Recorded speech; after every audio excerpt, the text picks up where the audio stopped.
Hello বন্ধুরা, good morning. আমি সঙ্গীতা। আমার নতুন আরও একটি ব্লগে তোমাদেরকে অনেক অনেক ওয়েলকাম আর ভালোবাসা। কেমন আছো তোমরা সবাই? আশা করছি ভালো আছো আর সুস্থ আছো। আমরাও না বেশ ভালো আছি। আর আজকের দিনটি হচ্ছে সোমবার। ঘড়িতে এখন বাজে ওই সকাল 7:30 নাগাদ। তোমাদেরকে সাথে নিয়ে আজকের ভিডিওটা এখান থেকেই শুরু করছি। আই হোপ ব্লগটা তোমাদের একটু হলেও ভালো লাগবে। আজকে সকালে স্নান করে বেরোতে অনেকটাই দেরি হয়ে গেছে, যেহেতু আজকে পুজো নেই তাই দেরি করেই বলতে পারো স্নানে গেছি। আর এইদিকে এসে দেখলাম হাজবেন্ড চায়ের জলটা বসিয়ে দিয়েছে। তারপরে আমি এসে চাটা করে নিলাম, সাথে তোজোকে আজকে টিফিনে একটু ব্রেড টোস্ট দেবো, মানে ওই জ্যাম টোস্ট যেটাকে বলে সেটা, সেই জন্য ব্রেডগুলোকে সেঁকে নিচ্ছি। আর তারপরে দেখো চা খেয়ে এদিকে ব্রেডের মধ্যে কিন্তু জ্যামও লাগিয়ে দিচ্ছি। ছোটোবেলা জানো তো এরকম ব্রেড জ্যাম খেতে কি পছন্দ করতাম, এখন আর ভালো লাগেই না বলতে পারো। তখনকার দিনের জ্যামের টেস্টটাই অন্যরকম ছিল, আর এখন তো কিরকম হয়ে গেছে। আমাদের তোজো আবার এরকম জ্যাম টোস্ট খেতে ভীষণ পছন্দ করে। ও আসলে কি বলতো, মিষ্টি খেতে এত পছন্দ করে যার জন্য দাঁতের অবস্থা এরকম।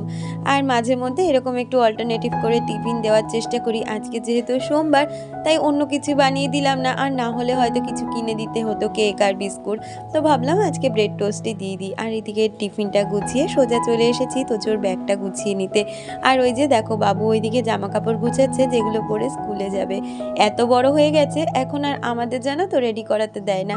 ও বলে আমি এই ড্রেসটা নিজেই পরতে পারবো, তাই আমিই পরে নেব।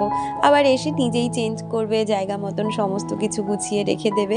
তো এই জিনিসগুলো বলতে পারো মাঝে মধ্যে একটু রাগ হয়, মানে এইগুলো করতে গিয়ে তো দুষ্টুমি করে, তবে আবার বেশ ভালো লাগে, একটা ডিসিপ্লিন ওর মধ্যে রয়েছে এটা ভাবলে।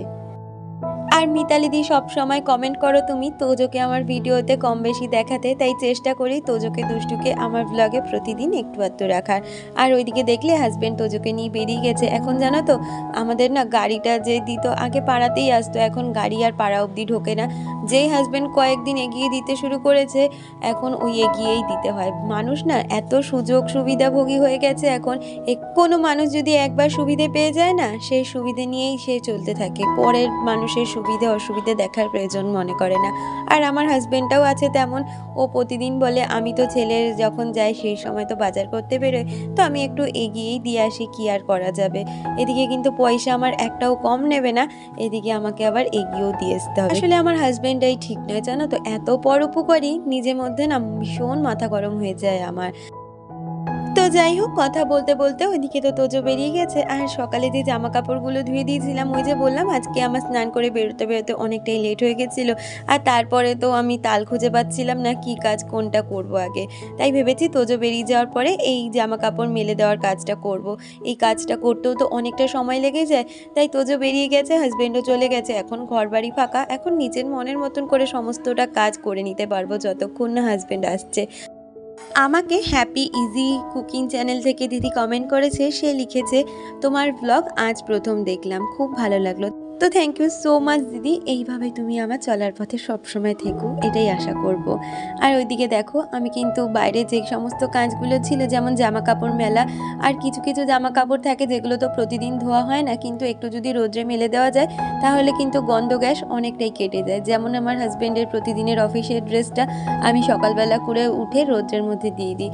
এতে করে না প্রতিদিনের গায়ের যে গন্ধ গ্যাসটা থাকে সেটা কিন্তু আর হয় না, আর রোদ্রের মধ্যে কিন্তু জামা কাপড়গুলো বেশ কড়কড়ে শুকিয়েও যায় বলতে পারো। আর তারপরে ঘরে এসে এখন ঘরের বিছানাটাকেও সুন্দরভাবে গুছিয়ে নিচ্ছি। আর এদিকে দেখলাম অনেকটাই বেলা হয়ে গেছে, হাজবেন্ডও কিন্তু ওইদিকে পুজোর বাজার সাথে ঘরের বাজার নিয়ে চলে এসেছে। তো সেই কারণে আগে ভাতটা বসিয়ে দিয়েছি, আর তারপরে এই ঘরটা একটু পরিষ্কার করে নেবো। এই ঘরটা পরিষ্কার হতে হতে আমার ওইদিকে কিন্তু ভাতটাও হয়ে যাবে। আর তারপরে বাকি যেই বাজারপত্র এনেছে সেগুলো গুছিয়ে রান্নাবান্নাগুলো সেরে নেব। আর আজকে তো সোমবার, এই ঘরের বিছানার চাদরটা চেঞ্জ করে দিলাম। এই ঘরের বিছানার চাদরটা না ওই সপ্তাহে একটা দিন চেঞ্জ করলে হয়, কিন্তু আমাদের ঘরের বিছানার যে চাদরটা ওটা সপ্তাহে আমাকে দুটো চেঞ্জ করতেই হয়। কি বলতো, ওই ঘরটাই বেশি ব্যবহার করা হয় আমাদের সারাদিনের কাজকর্ম ক্ষেত্রে, সে কারণে ওই চাদরটা বেশি নোংরা হয় বলতে পারো। আর এই ঘরটা তো জানোই, এই সকালবেলা চা খেতেই বেশিরভাগ বসা হয়, আর বাচ্চারা যদি মাঝে মধ্যে পড়তে বসে আর জামা কাপড় রাখতেই এই বিছানাটা ব্যবহার করা হয়। এছাড়া কিন্তু কেউ এই বিছানায় আমরা শুই না বা কোনো সেরকম কাজও করি না, সেই জন্য সপ্তাহে একটা দিন এই ঘরের চাদরটা চেঞ্জ করলেই হয়ে যায়। আর এখন দেখো সোফাটাকেও সুন্দরভাবে গুছিয়ে নিচ্ছি। আমাকে ঝিলি কমেন্ট করেছিলে, তুমি লিখেছিলে, দি তুমি যখন ইনভাইট করলে সত্যি বলছি শুনে মনে হলো যদি কাছাকাছি বাড়ি হতো তাহলে একবার হলেও যেতাম। জানো তো দি, আমিও তোমার মতন পুজোর সময় ঘর বাড়ি ডিপ ক্লিনিং করি। আজকে রান্নাগুলো দারুণ হয়েছে, থ্যাংক ইউ সো মাচ। হ্যাঁ গো, আমাদের মতন বাঙালি ঘরের বউরা আমার মনে হয় সবাই এই কাজটা করে থাকে দুর্গাপুজোর আগে, ঘর বাড়ি সমস্ত ডিপ ক্লিনিং করার। আমি তো যেহেতু আমার 3খানা ঘর, সেক্ষেত্রে কিন্তু আমি ভাগ ভাগ করেই করার চেষ্টা করি। না হলে একসাথে ঘর বাড়ি যদি পরিষ্কার করতে দিতাম তাহলে সারাটা দিন হয়তো এই কাজবাজি করতে হতো, আর ঘরের যে মানুষজন আছে তাদের খাওয়া দাওয়া রান্না বান্নার কোনো জোগাড়ই করতে পারতাম না। তাই ভাগ ভাগ করে কাজগুলো করলে কি বলতো, কাজগুলো যেমন সুন্দরভাবে হয়ে যায় আর নির্দিষ্ট সময়ের মধ্যে গুছিয়েও করা যায়। আর আজকে বাজার থেকে আনা হয়েছিল কাঁকরোল, আলু, তার সাথে এনেছিল পুঁই শাক। তো পুঁই শাকটা না আজকে শাক হিসেবে রান্না করব না। আমার হাজবেন্ড কালকে টিভিতে দেখেছিল কোনো ফুড ব্লগারের ব্লগ, সেখানে সে দেখিয়েছিল এরকম পুঁই পাতার বড়া। তো আজকে হাজবেন্ড বলেছিল আজকে তো নিরামিষের দিন, একটু পুঁই পাতার বড়া করবে। তো সেই কারণে দেখো পুঁই পাতার বড়া আমি তাকে করে দিয়েছিলাম, সাথে কাঁকরোলও ভেজে দিয়েছিলাম। ও কিন্তু এরকমই নুন দিয়ে মেখে এরকম কাঁকরোল ভাজা আর পুঁই পাতার বড়া দিয়ে খেয়ে গেছে। আর তার সাথে আজকে রান্না করব একটু সয়াবিন আলুর তরকারি, আর তার সাথে কাঁকরোলগুলো না একটু নতুনত্ব একটা রান্নার চেষ্টা করব, সম্পূর্ণটাই ইউটিউব দেখে।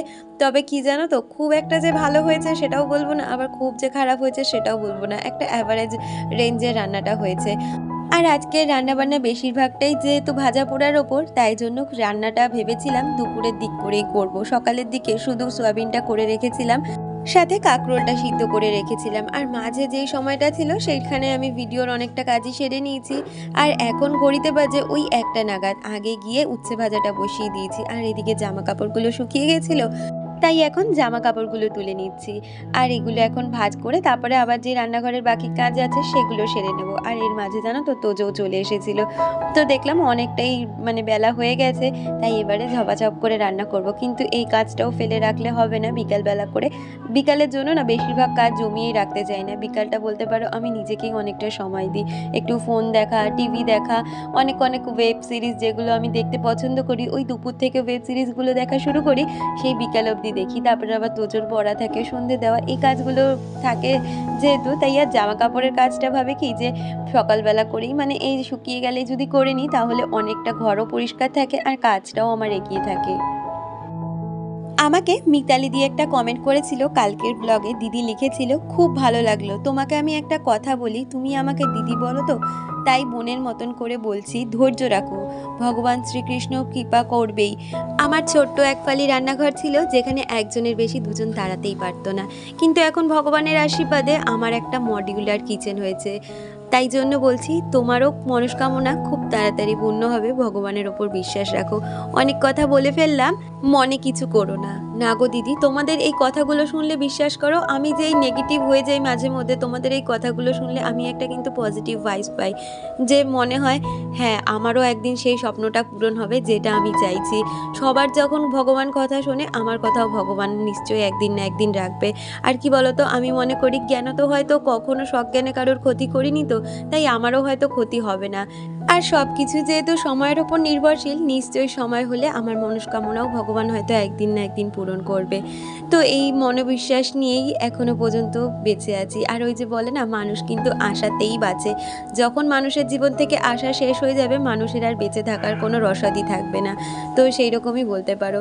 তো আমিও অনেকটা কথাই তোমাদেরকে বলে ফেললাম। আর এদিকে কথা বলতে বলতে পুর ভরা কাঁকরোলের জন্য কিন্তু আমি পুরটাও বানিয়ে নিয়েছি। এখানে ওই কাঁকরোলের যে বীজগুলো ছিল সেগুলো দিয়েছি, আর তার মধ্যে একটা একটা না অল্প সামান্য নারকেল কোড়া, নুন, হলুদ, মিষ্টি এগুলোই দিয়েছি। এর মধ্যে একটু সর্ষে বাটা দিলে সর্ষে দিলে আরও ভালো লাগতো, যেহেতু আমি সর্ষে হাতে বাটতে পারি না সেই কারণে আর সর্ষেটা দিইনি। আর এরকমভাবে কাঁকরোলের মধ্যে ভরে নিয়েছি পুরটা, তারপরে বেসনের গোলার মধ্যে চুবিয়ে চুবিয়ে ভেজে নিয়েছি। ওই যে বললাম আজকে সমস্তটাই ভাজা পোড়ার ওপর রান্না ছিল, তাই রান্নাটা একটু দেরি করে করেছি। আর ওইদিকে দেখো আমার কিন্তু রান্নাবান্না শেষ। আর যত দেরি হোক না কেন, রান্নার পরে প্রতিদিন রান্নাঘর পরিষ্কার করাটা কিন্তু আমার একটা স্বভাবই বলতে পারো। না হলে কি বলো তো, রান্নাঘর অপরিষ্কার দেখলে না ভীষণ মাথা গরম হয়ে যায় আমার।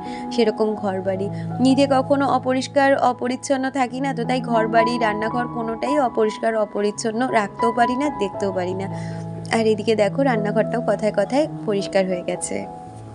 তাহলে চলো বাকি কাজগুলো সারতে সারতে আমার আজকে সুন্দর কয়েকজন বন্ধুদের নাম নেওয়া যাক। রত্নার lifestyle, Nabita Arabi, Biswajit Das, Jhili Banerjee, Mitali Chowdhury, happy easy cooking, real blogger AP, Sayantika Barman, Tumpa Das. তোমাদের সকলকে অনেক ধন্যবাদ আর অনেক ভালোবাসা প্রতিদিন আমাকে এত সুন্দর সুন্দর কমেন্ট করার জন্য। আর এখন এই সময়টা হচ্ছে ঠিক সন্ধেবেলা, তাই সন্ধে দিয়ে নিচ্ছি। আর ওই যে আগের দিন জানো তো হাজব্যান্ড দুটো নারকেল পেয়েছিল, ওই নারকেলের ছোবা দিয়ে আজকে ধুনো দেখাচ্ছি। সন্ধেবেলা যদি একটু ঘরে ধুনোর গন্ধ বা কর্পূরের গন্ধ পাওয়া যায় বেশ কিন্তু ভালো লাগে। আর সমস্ত ঘরে এরকম ধুনো দেখিয়ে দিচ্ছি, আর তার মধ্যে ঘরে চলছে হনুমান চালিসা। তাহলে বন্ধুরা আজকের ভিডিওটা এই পর্যন্ত, দেখা হচ্ছে পরবর্তী ভিডিওর সাথে।